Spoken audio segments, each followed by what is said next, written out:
Assalamualaikum warahmatullahi wabarakatuh. Kali ini adalah pembahasan terakhir dari buku Langkah Belum Usai, dan ini juga di bab paling terakhir yang sebenarnya aku ubah subtema yang aku pengen bahas, karena pas baca mungkin ini bisa jauh lebih menenangkan buat teman-teman.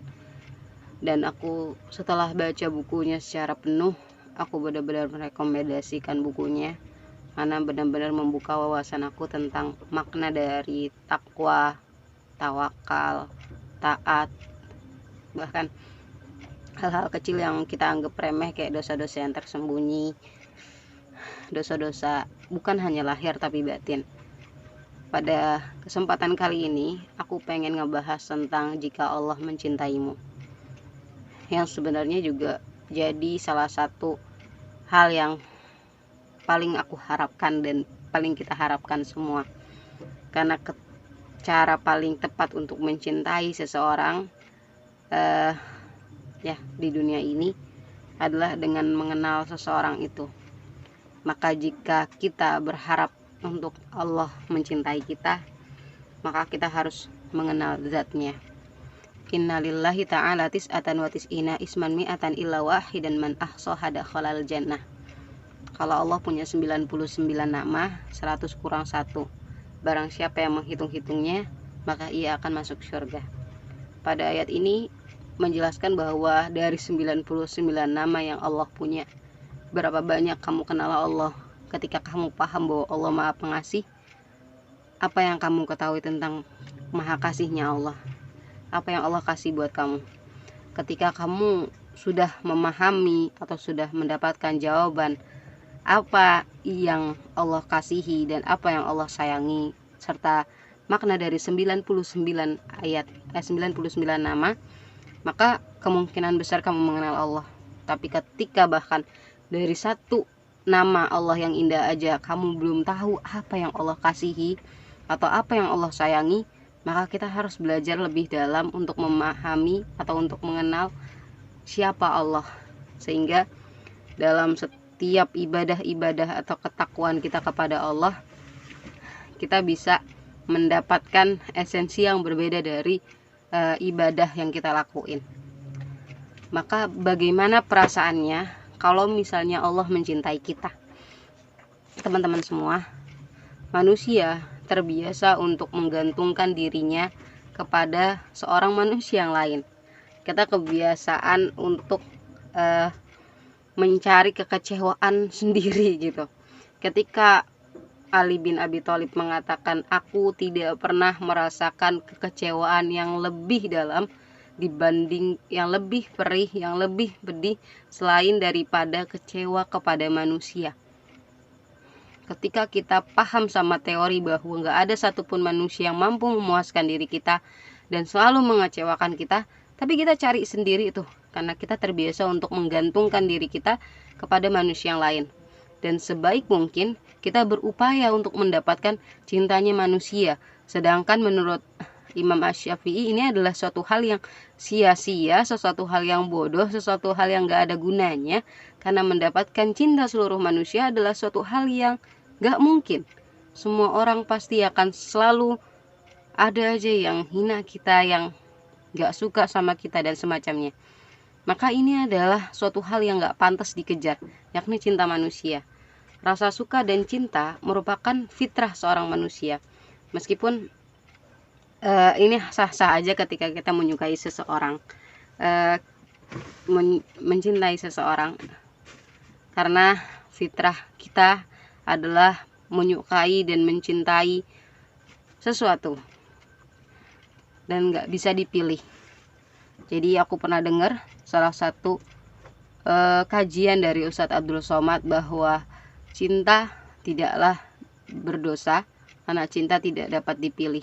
Namun efek daripada cinta itu bisa dipilih, maka ini berdosa nilainya. Jadi kalau kita suka sama orang, kita nggak dosa, punya perasaan kayak gitu.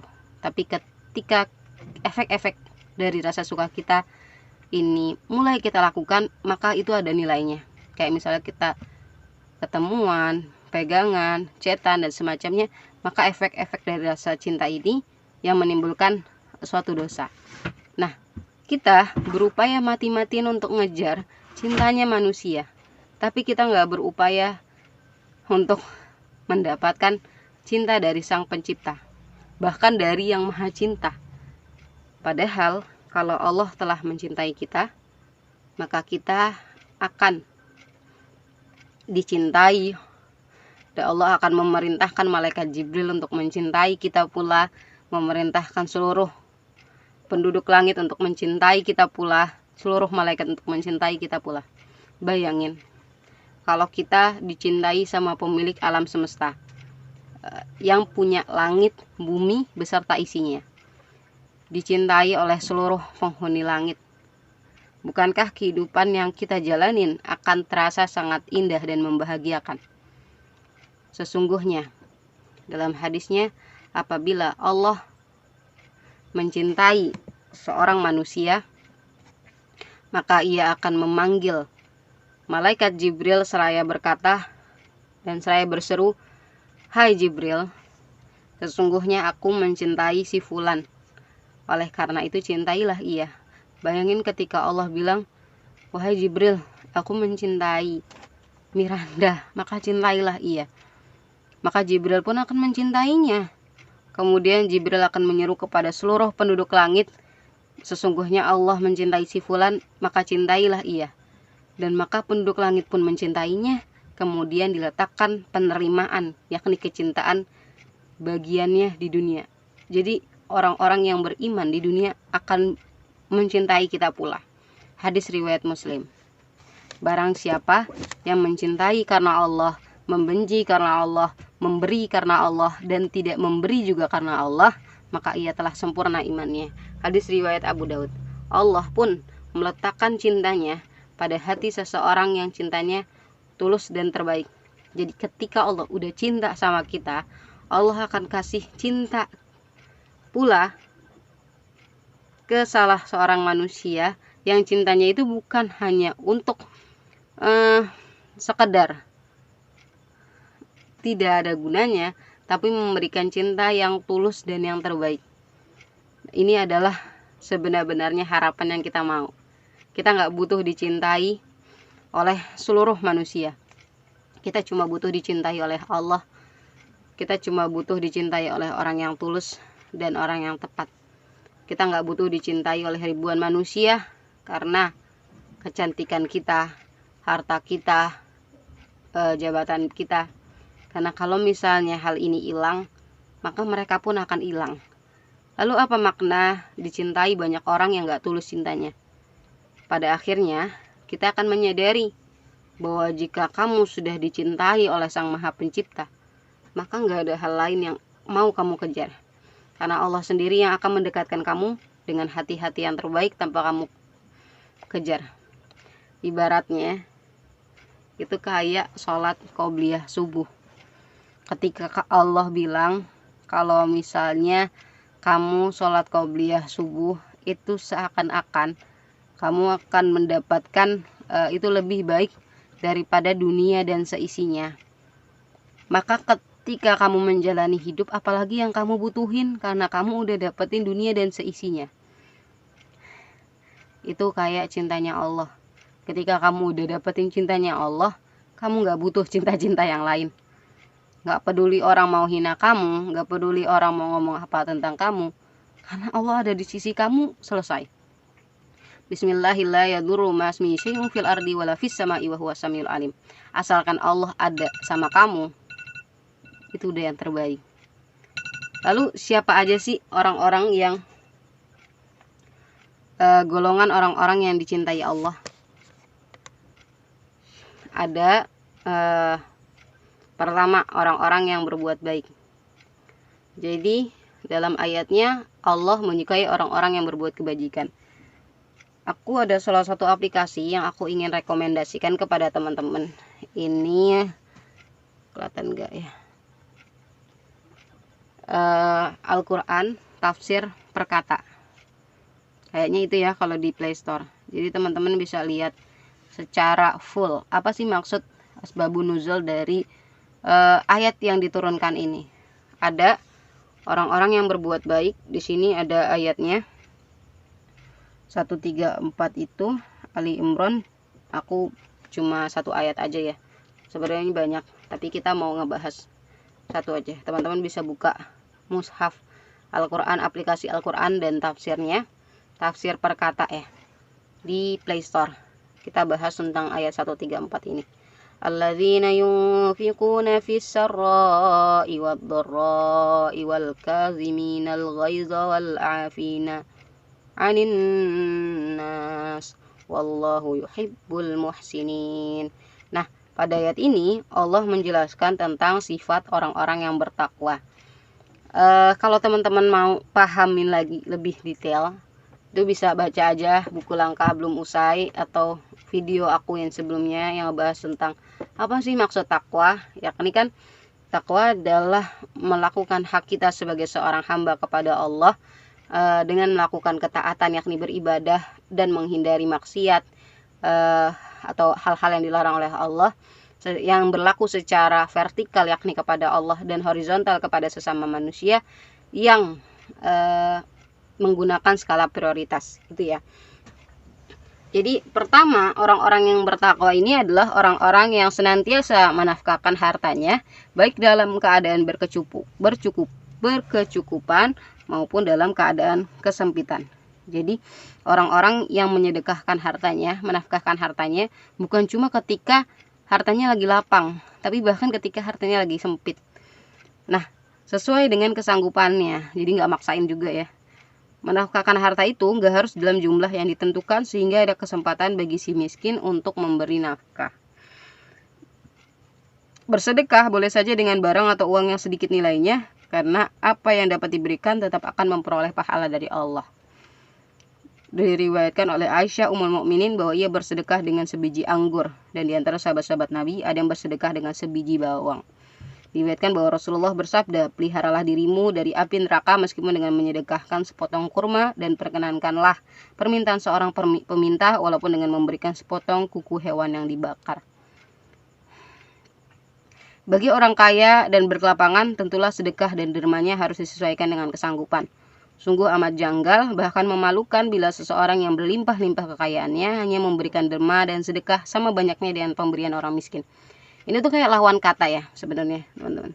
Kalau misalnya dibaca buku kisah tentang Qarun, teman-teman akan paham ketika Qarun dalam keuangan yang sangat amat banyak lantas mengatakan kepada Nabi Musa, wahai Musa, kalau gitu aku bakalan ngasih 1 keping emas deh dari 1000 keping emas. Misalkan dia punya 10.000, berarti 10 keping emas gitu ya, 1 dari 1000 gitu. Ya udah dong, diterima. Pas dihitung itu masih banyak gitu yang harus dia keluarin, sehingga dia membuat satu agenda di mana Nabi Musa itu seakan-akan berzina sama seorang perempuan. Dan ketika seorang perempuan ini diminta kesaksian oleh Nabi Musa, perempuan ini justru minta ampun kepada Allah gitu ya, karena dia dibayar sama Qarun, sampai akhirnya Qarun ini ditenggelamkan sama Allah, ditenggelamkan atau ditelan oleh bumi gitu ya. Maka orang-orang banyak yang cari harta karun gitu ya. Nah, berbeda banget sama sahabatnya Rasulullah, Abdurrahman bin Auf gitu, seorang yang kekayaannya melimpah tapi kedermawanannya juga berlimpah, dan ini adalah seseorang yang patut kita irikan gitu. Ketika Abdurrahman bin Auf itu punya keuntungan satu peti keping emas, usaha kan, pengusaha, terus dia justru malam-malam ngomong sama istrinya, nggak bisa tidur nih kalau misalnya di duit nih emas nih ada di sini nggak dikeluarin, nanti kalau kita mati terus diminta dipertanggungjawabin, kita nggak tahu apa yang harus kita ngomongin di hadapan Allah gitu ya. Sampai akhirnya dia cari orang-orang tuh untuk dibagiin, orang-orang yang memang butuh. Dan ternyata ketika udah selesai, alhamdulillah nih udah tenang nih tidur, besoknya ternyata dapat 2 keping emas, 2 peti emas. Itu lebih banyak lagi, besoknya dibagiin lagi, dapat lagi 3, dan terus-terusnya. Itulah kerahmatan dari Allah. Sehingga ini ketika kita menafkahkan rezeki kita sebenarnya itu nggak merugi sama sekali. Tapi korun memang hatinya udah sempit mungkin. Dan di mention di dalam Al-Quran, kenapa namanya di mention di dalam Al-Quran, itu untuk memberikan pelajaran bahwa suatu hal yang dilakukannya itu nggak boleh dilakuin. Jadi orang yang berbuat baik, yakni golongan orang-orang yang dicintai Allah. Yang kedua, Quran Surat Ali Imran ayat 148, karena itu Allah memberikan kepada mereka pahala di dunia dan pahala yang baik di akhirat, dan Allah menyukai orang-orang yang berbuat kebaikan. Jadi berupayalah untuk berbuat kebaikan. Banyak orang yang bilang, lu mah datang ini pas lagi butuh doang gitu kan. Atau orang-orang yang kayak